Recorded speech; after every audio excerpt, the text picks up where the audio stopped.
Every successful youth academy started a small facility that develops youth players. With some investments, it could rise into a big academy, which could step by step become almost a small city for youths. But first things first. What are the important aspects to look for while running an academy? Did you know that around 29% of youth academies have a budget of more than 3 million euros? For youth development, there should be a good facility that could lead to that development, and academies have to be focused on the next important parts. So, the process of good leading of academy should start with managerial aspects, role of academy and transition strategy. Is a reserve team part of a strategy, and what about the satellite clubs? Also, analysis how the academy is seen at the club level is important. There should be definition, for example, where does focus lie? Is it either separate entity or it is integral part of the club? Cost factor or source of income? Social capital or economic capital? Then the objective of the academy should be specified. For example, is academy producing players for either the first team, for professional football, financial assets, or result with the youth teams?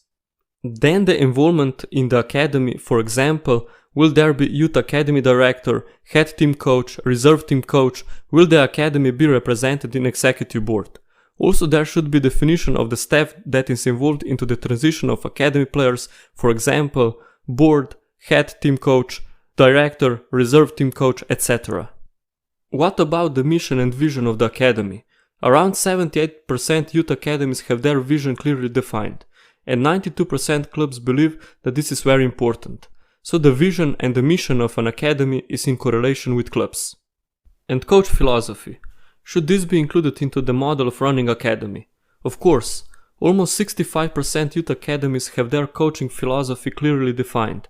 That means that 2/3 of academies have a coaching philosophy, mostly with principles regarding playing opportunities. In correlation with coaching philosophy, coaching programs should be made, in focus of learning objectives defined, per phase, per age group, periodized. Also, the focus on development of players should be made. For example, will academy focus on individual development or a group development of players? Also, a lot of clubs practice the use of formation, which youths get familiar with in the phases of their development. Coaching sessions should be listed for each of the selections. For example, list the sessions frequency of under 12 selections being 41 to 42 weeks, 3 times per week, 4 to 5 hours per week. In connection of training sessions, game time should be listed.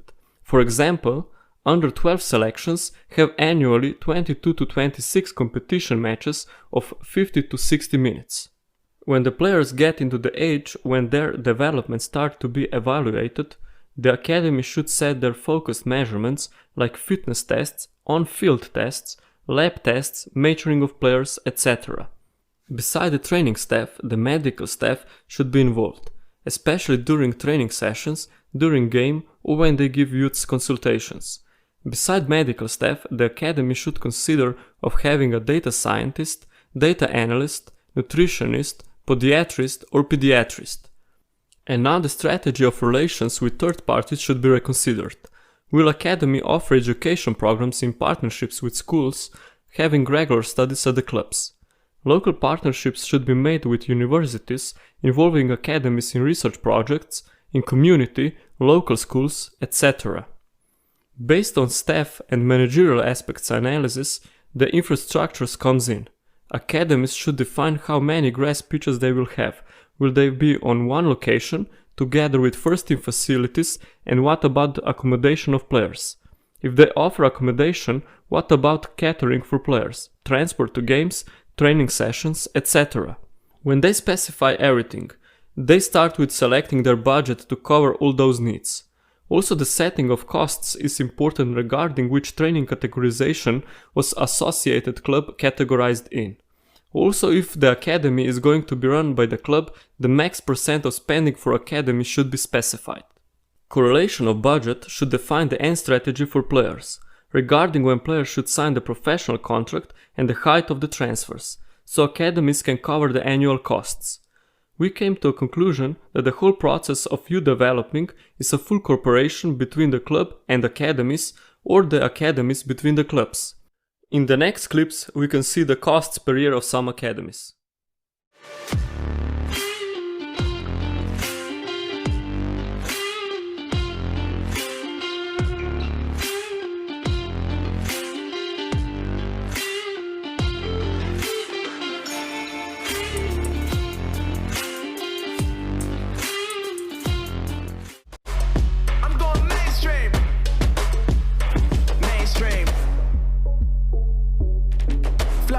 water, so I'm going mainstream.